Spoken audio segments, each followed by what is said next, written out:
আসসালামু আলাইকুম। পুকুরের হোপড়ি গেছে বল্লা একটা বাসা বানছে। আইজগো শিষ্যগুলো নামছি হেইডে পড়তে। নারাকুডা আর মেহগনি গাছের পাহাড় দিয়ে একটা লুফু বানাই হেলাইলে। দেখতে মাশাআল্লাহ মোটামুটি সুন্দর হইছে। লুফুটা লইয়া হেবর আড়া দিলাম পুবের কান্দিতে। মা এবার কইলে মাথায় ছালা বান দিলাস নাইলে কিন্তু বল্লায় কামড়াই মাথা ফুলই হেলাইবে। আগে সেফটি পরে কাম।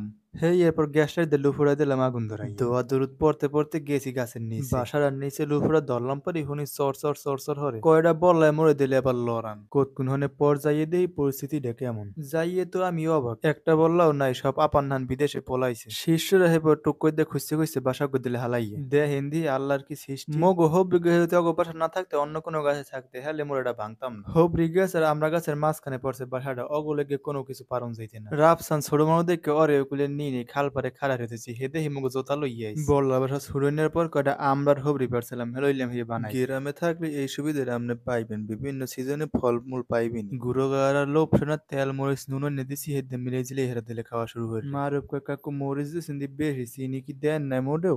মগো মরিচে বেটা জাল বেশি। আস্তে আস্তে শেষ কর। তয় আজ গো এই পর্যন্তই আবার দেখা হবে নতুন কোনো ভিডিওতে।